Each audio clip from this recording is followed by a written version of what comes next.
soy Paula Gallegos. En el día de hoy vamos a hablar de los ácidos y las bases y la importancia del equilibrio entre estos dos para el correcto funcionamiento del cuerpo humano. Bueno, para empezar vamos a definir un poco los ácidos y las bases como que en términos generales. Primero, los ácidos son sustancias que liberan iones de hidrógeno H+ al estar en contacto con el agua, mientras que las bases van a liberar iones hidroxilos o H-. Esto se conoce como la teoría de Bronsted y Lowry. Bueno, aquí tenemos una imagen que nos ayuda a ilustrar un poco la teoría de Bronsted y Lowry. Bueno, esta describe las interacciones ácido-base en términos de transferencia de protones entre especies químicas. Un ácido de Bronsted-Lowry es cualquier especie que puede donar un protón H+, y una base es cualquier especie que puede aceptar un protón. Algo que es importante mencionar es que los ácidos y bases fuertes se ionizan totalmente en una solución acuosa, mientras que los ácidos y las bases débiles solo se ionizan parcialmente. Hablando del cuerpo humano, como sabemos es una especie de máquina súper compleja en la que si no hay un correcto balance entre los ácidos y las bases pues pueden causar varios problemas. Para lograr ese equilibrio en el cuerpo hay un sistema de tampones que es encargado de liberar o absorber iones de hidrógeno para que el pH dentro del cuerpo se mantenga estable. En el campo de la medicina, el término tampón se refiere a una solución que resiste cambios significativos en su pH cuando se agregan ácidos o bases. Este sistema tampón es esencial para mantener el equilibrio ácido-base en el cuerpo humano, lo que a su vez es crucial para la función adecuada de las células y de los órganos. Los sistemas de tampón en el cuerpo humano incluyen el tampón de bicarbonato, de fosfato y de proteínas intracelulares. Cada uno de esos tampones desempeña un papel en la neutralización de los ácidos o bases excesivos para mantener el pH en un rango saludable. El tampón de bicarbonato es el sistema de tampón más importante en el plasma humano.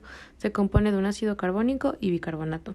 Este sistema hace que el pH de la sangre se mantenga en 7.4. Así permite que las células de la sangre funcionen de manera óptima. Cuando se agrega un ácido a este sistema, el bicarbonato se une al hidrógeno para formar el ácido carbónico. Y cuando se agrega una base, el ácido carbónico se disocia para formar bicarbonato e hidrógeno. Mientras que el tampón fosfato es menos concentrado en el plasma, pero es vital en los riñones y en el interior de las células para regular el pH. Las proteínas intracelulares, por otro lado, pueden actuar como ácidos o bases dependiendo de las condiciones y son particularmente importantes para la regulación del pH intracelular. ¿Pero qué es el pH? El pH es una medida que nos indica la acidez o la basicidad de una solución. En el cuerpo humano este rango es bastante estrecho, es de 7.35 a 7.45. En caso de que esté por encima o por debajo de este rango, van a haber problemas en nuestra salud. Aquí tenemos una imagen que nos ayuda un poco a ubicar el pH de ciertas cosas que podemos encontrar. Además nos muestra el rango de ácido a neutro y de neutro a alcalino. En el cuerpo humano existen diferentes pHs. Por ejemplo, en las células humanas el pH es de 6.8, en la sangre 7.4. Pero también podemos encontrar valores que son un poco extremos y cualquier número muy por debajo o muy por encima de 7 se considera desfavorable para la vida. Podemos ver que el jugo gástrico en nuestro estómago va de 1 a 3, que es bastante ácido. Pero ¿cómo el estómago literalmente no se deshace por el ácido que hay ahí dentro? La respuesta es que las células son desechables. Las células estomacales son, especialmente aquellas que entran en contacto directo con el ácido estomacal y el alimento, mueren y son constantemente reemplazadas por nuevas.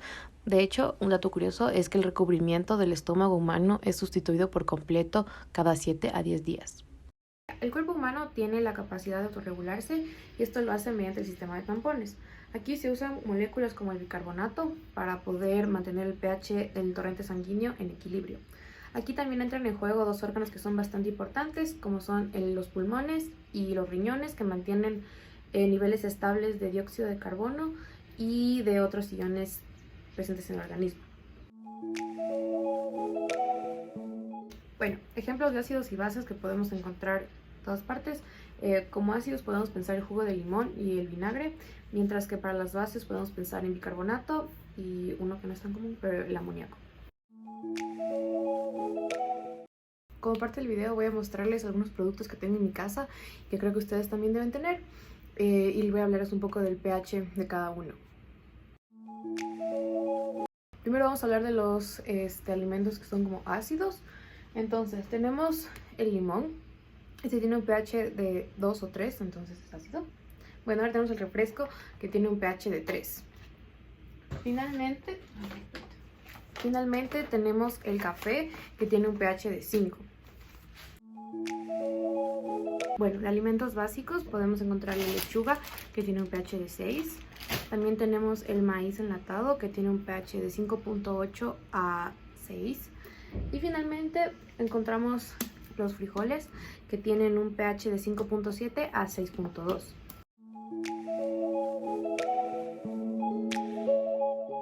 Pero no nos dijiste que se supone que una sustancia que tiene un pH de 7 para abajo es ácida y una que tiene de 7 para arriba es básica. Sí, pero en los alimentos es un poco diferente cómo se consideran ácidos o básicos, porque por ejemplo no podemos nosotros consumir algo que tenga un pH digamos de 10 o de 14 porque en serio nos morimos. Porque por ejemplo algo que tiene un pH de 10 es el detergente y un pH de 14 es la lejía, que se usa como para cosas industriales. Entonces ahí cambia un poco la escala y se considera que un alimento es ácido desde 5. Entonces por eso tenemos aquí estos alimentos que son básicos a partir del 5.2 y cosas así. Bueno, en resumen podemos decir que el equilibrio entre ácidos y bases es fundamental para entender cómo funcionan las reacciones químicas en nuestro cuerpo. Además, este equilibrio hace que nuestros sistemas funcionen correctamente y así nosotros podamos tener mucha salud.